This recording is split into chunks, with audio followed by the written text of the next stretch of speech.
Christian Bentelant is one of the most successful and prolific book cover artists on planet Earth, but it wasn't always that way.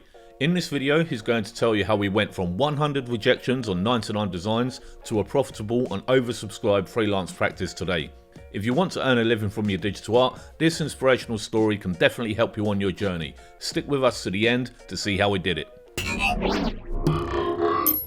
So, Christian, what year did you start 99 Designs?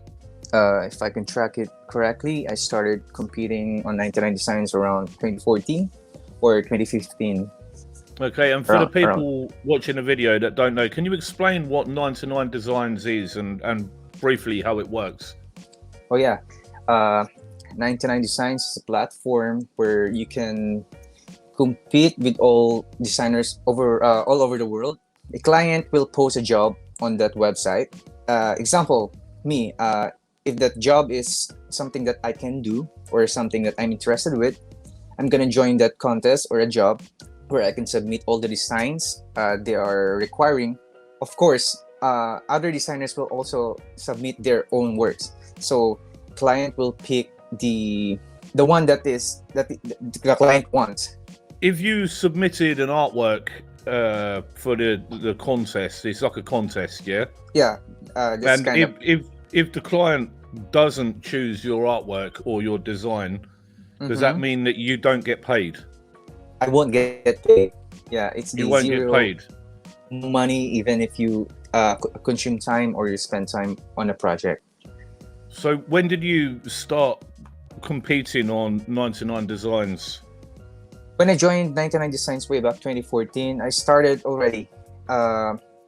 There's a lot of categories. 99 Designs offers, website development, website design, logo design, poster making. I competed a lot of categories in that area. I started first at logo. The next one, I started website designs as well, because I've been trying to track, or I've been trying to figure out what is the best style for me, what is the route for me.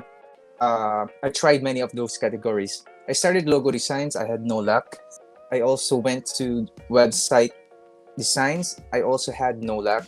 When I shifted to a poster design or something like that, my interest shifted. For me, I realized that it was cool to create some concepts, like you're gonna make someone has a power, something like that. How it works. That's a time where I shifted to cover designs. Excellent. And before 99 Designs, had you done any other freelance graphic design or digital art stuff prior to that? Oh, I had nothing at all. I started 99 Designs, zero experience at all. I was a newbie. Your freelance career started with 99 Designs. Absolutely, yeah. Why did you choose 99 Designs instead of one of the other websites like Upwork or Fiverr or one of the other ones? 99 Design is something like you can compete without any requirements at all, unlike Upwork or. Are you talking about having to pay to have a profile or to submit work or something? Yes, in other platform you need to have a solid portfolio. You need to have a solid reputation in order to get on. So 99 Designs had a very low barrier to entry, which meant you, a young guy from the Philippines, could jump on and take part. Is that right? That is correct. So that's why I chose 99 Designs, because they gave us, like me, a newbie that time, they gave us an opportunity to compete, even though we are just started freelancing. Yep. So they didn't require any requirements at all. That you didn't have to have great portfolio or something like that. So I was kind of newbie. When I saw a contest that fits to my skills, I just submitted all the way. How long was you on 99 Designs for? I've been doing around 1 year. And 1 year? Throughout that time frame, I didn't win any. Okay, so you're telling me for an entire year, you submitted artworks and you did not win once. I didn't win once. Yeah. Wow, that's amazing. And how many images would you say you submitted? How many contests did you enter on 99Designs overall, do you think? Whenever I see a contest that, you know, fits my taste or something that I think that I can do, I just submitted 100 artworks.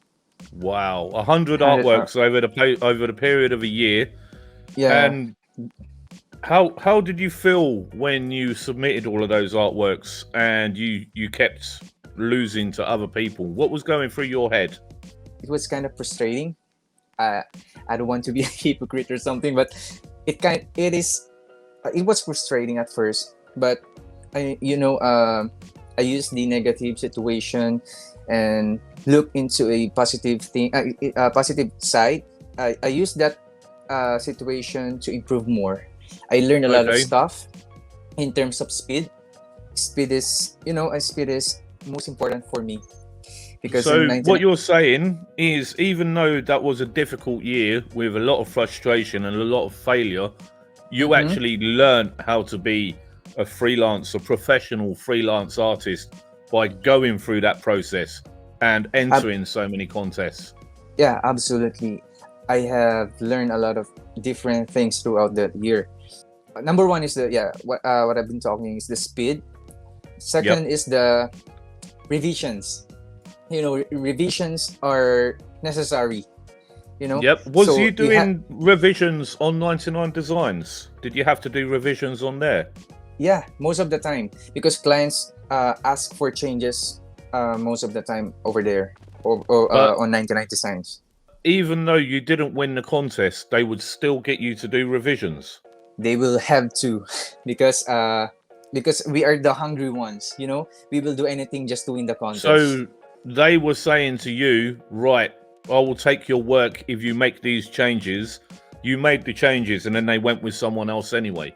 It happens regularly that time. Oh man, so sorry, but to me that's just awful, mate. Yeah. Who are these people? Where do they live?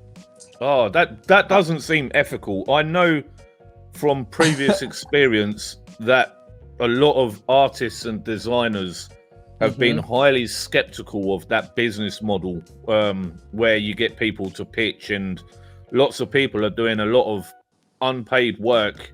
And especially if they're asking revisions, they ask for revisions and then they don't commission you. To me, that just seems wild, man. Oh yeah, that's how it works on 99Designs, brother. It seems awful. It seems awful. And the clients also have the rights to, you know, they wouldn't use their real names at all. Oh. So they can just use a ghost name or something like that. Yeah, for me, as a lifelong freelancer and a digital artist, when I hear stories like that, I don't like these people. The fact that they would take that work. I know at the top level, at the agency level, the companies will say, put in a pitch for this car campaign, and the big design agencies would all put in their pitches, and that's at the very top level. But doing it to low-income people from developing countries, I just don't think that sounds very ethical. I don't know. From what you're saying, it was good for you because you got practice and you used that time to sharpen your skills and to get better. But asking for revisions and then not taking you for the work just seems absolutely mad to me. It's crazy. It's crazy, man. I would That's... understand if they said, no, that's fine, I'm going with this guy here. But to say, oh yeah, if you change this, we'll go with you, and then they go with someone else, to me, that's just nuts. Yeah, that's how it is on 99Designs, bro. I had a lot of experience where I get to the final round, and then the client chose another person. Which is understandable. You know, the client wants what the client wants, and I'm a guy that commissions artists all the time, so I am a client myself. But I'd never be able to make people do revisions, jump through loads of hoops, and then just not pay them at all. It doesn't sit right with me. Yeah, it hurts, bro. Yeah, so I know you now as one of the planet's most prolific book cover artist. You are doing very well. You've created a wonderful life for you and your family. Lots of people in the book cover industry look up to you for your work ethic. I wish I am. But how did you go from 99Designs failure to one of the most successful book cover artists in the world? How did you make that transition? Tell me a bit about that. First and last cover that I have one on 99Designs. The author name is Shana Festa. I know you know her. I do know Shana Festa. Called Time of Death. I actually remember that book cover. Yeah, I remember that book cover. I created this book cover for her. I'm just gonna summarize this. She picked me as the winner. Yep. And then suddenly, she is a good person, because after I won that contest, she didn't lose contact with me. She actually helped me to introduce to the indie world. She helped me to create a website. Wow. And she helped me to meet you. I wouldn't forget it. And then she also recommended me to other persons, to other authors. That's where it started, the recommendation thing.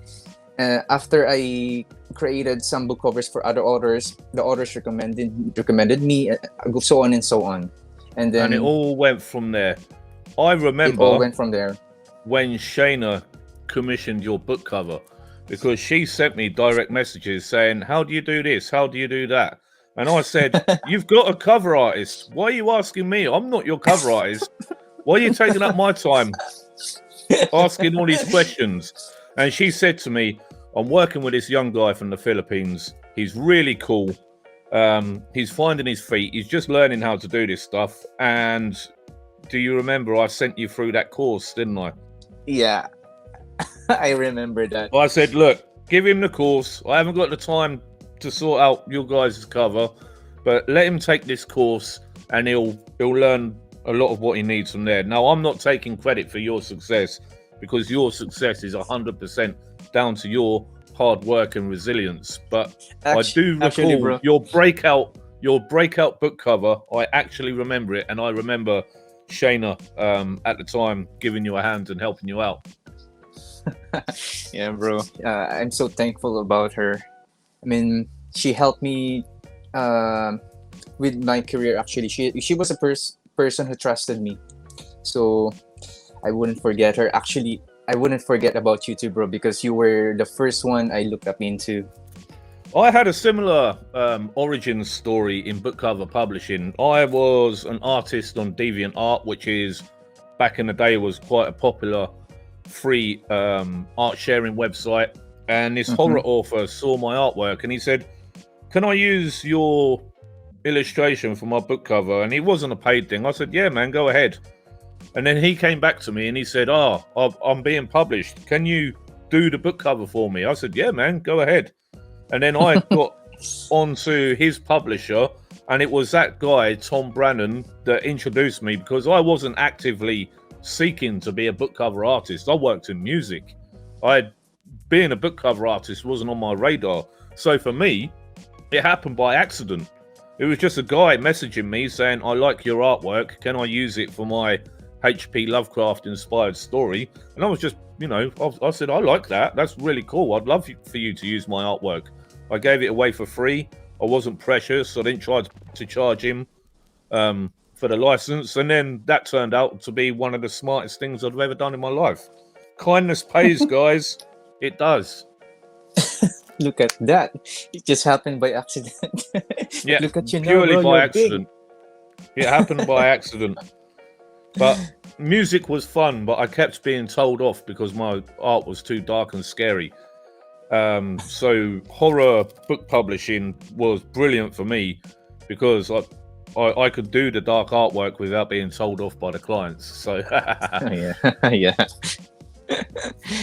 It's just funny that you had this accident and then you're here now.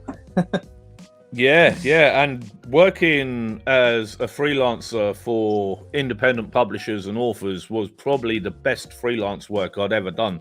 Because I worked in music, I'd worked in underground dance music and event promotion.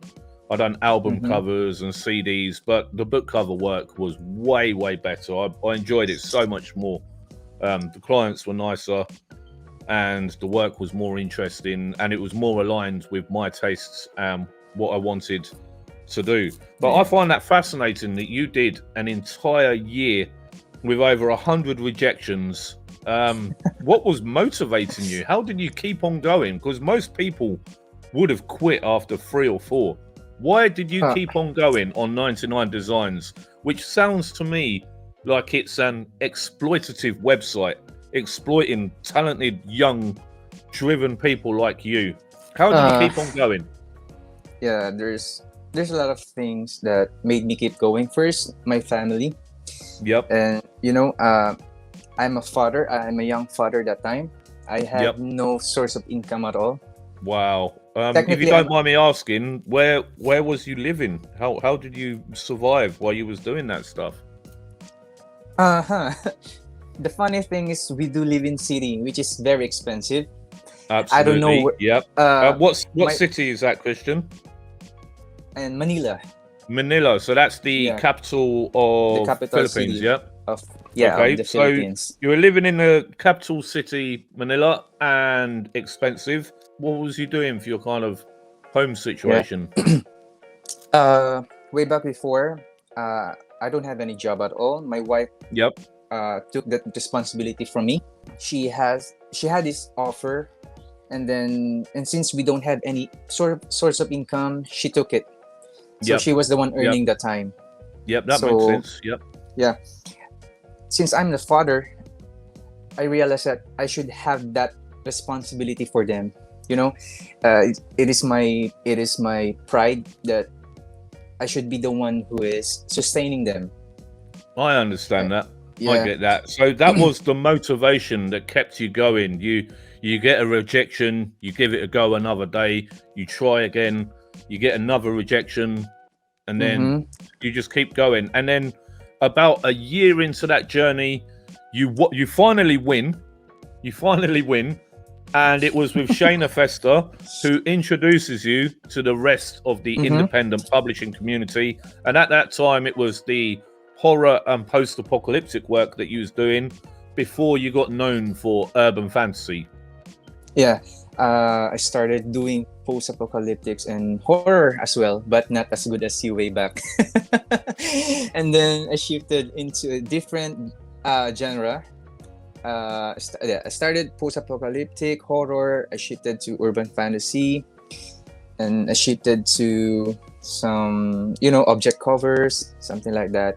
So I specialized different kind of genres. I didn't stick into one. That's 99Designs gave me the opportunity as well to learn to play around different kind of genre, because 99Designs, as I've told earlier, it has different categories. They have fantasy, they have post-apocalyptic, they have horror. So you can compete within a niche that fits your interest area and your art style. Yeah, absolutely. That's cool. I'm sure there's going to be some young people watching this video at home, Christian, that want to become full-time Photoshop artists, freelancers, just like you. What advice can you give the guys watching that can help them in their creative career based on how you started and what you had to do to get your career going? What advice can you give newbies that want to become freelance artists? Don't quit. That's a good start. Yeah. Be patient. Second, there would be a lot of rejections during your journey. Some negative sides. So don't quit. Your time will come. Be patient. And everyone has a different stories, right? Maybe you can be successful in just short period of time. Maybe you can be successful in the long run. But the bullet that you can carry around this journey is that you should have patience and don't quit. Excellent advice. Your time will come. And would you recommend newbies using 99 Designs, or do you think that there's a better way to get started? Based from my experience as well, I think 99 Designs is a good start for a newbie because they're gonna, they're gonna learn something from it. Like the way I've learned from it, I've learned patience over there, over that platform. It's a good thing that you can try 99 Designs as well because it has a lot of things to offer as well.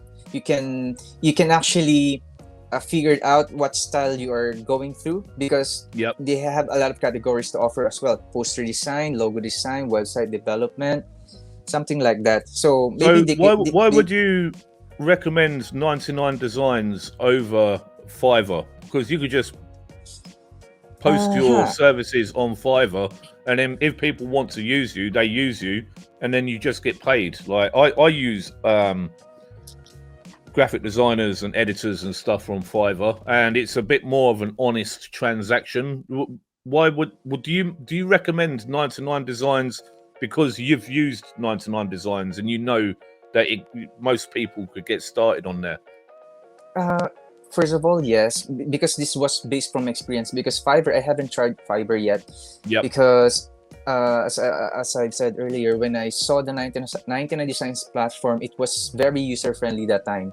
I think I would recommend 99 Designs because, as I've said earlier, it has a lot of categories that it can offer that you can try with. It can be used as a stepping stone for newbies. Like they can try submitting logo. If they have a feature on it, then they can just go with it. If they have a feature on poster design, they can just go with it. Something like that. That's really good advice. Excellent. No, that's brilliant, man.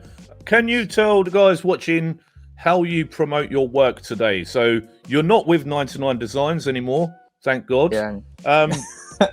How do you get book cover work right now? What is it now? Now you've gone through all that, you've paid your dues. What do you do right now to get the commission work coming in? Because you do a lot. Before you answer that, just tell the guys watching, how many commissions do you do per week? I can say it's per day. So they just compute it. I usually do 2 to 3 covers a day.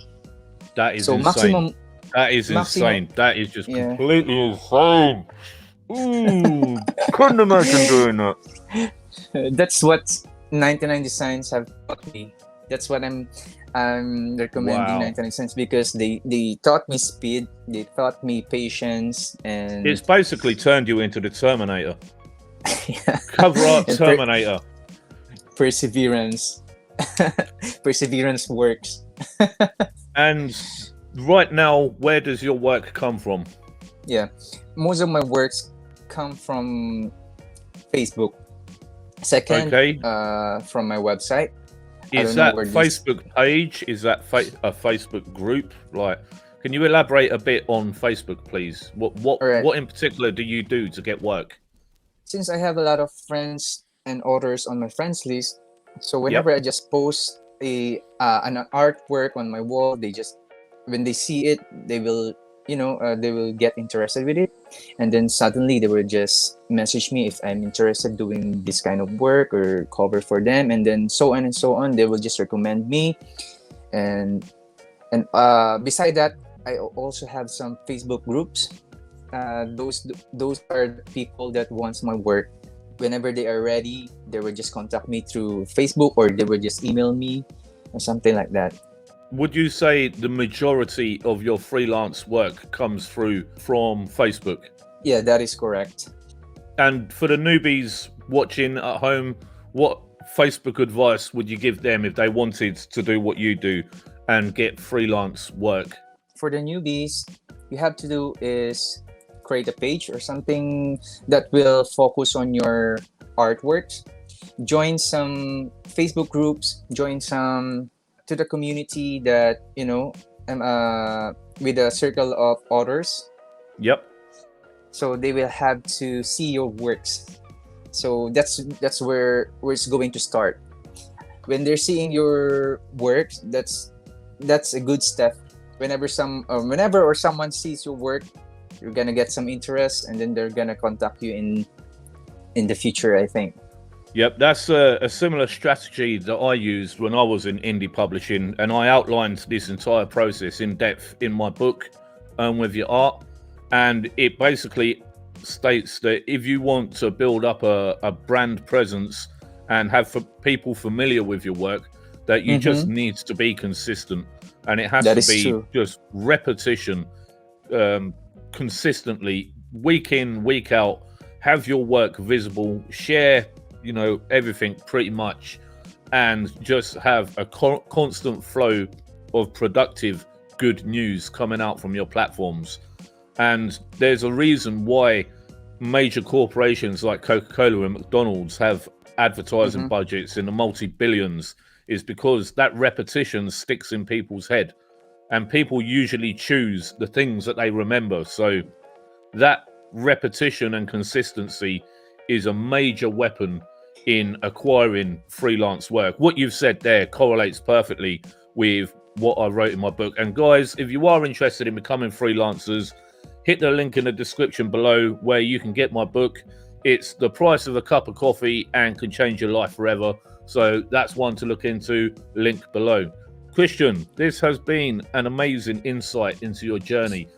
I cannot believe that you did 100 unpaid artworks for an entire year, but in the end, it resulted in everything that you wanted. You are a full-time artist, and going to be, you know, I know you're quite humble, but you do well for yourself. You do very well. Thank you, bro. That's really cool stuff. I couldn't believe it. What's your final words for anybody watching that could be inspired by your story? What passing words would you give them? As I've said earlier, you have to be patient. That's the first thing that I can offer, that I can tell you guys, because patience is the key for everything. For me, that is just for me, because if you don't have any patience at all, you're gonna quit in no time. Christian, how old was you when you started that journey, the 99Designs journey? It was 7 years ago, so I think, yeah, I'm 21 years old that time. Christian, if you could go back and pass on a message to 21-year-old you when you started this journey, what would you tell yourself? What bit of info or message would you pass on? Maybe I'm gonna tell to myself, hey, don't stop. There's a lot of things you can achieve by the age of 28. That is amazing. Christian, thank you so much for sharing your journey with us today. I'm sure there's a lot of guys watching that can take something from your journey and apply it to their own. Guys, if you enjoyed this one, check out the end card. We'll tee up another one for you that we think we'll like. But that will do it for us today. Thanks for tuning in. I'll catch you at the next video. See you then. Thanks, Christian. Thank you, bro.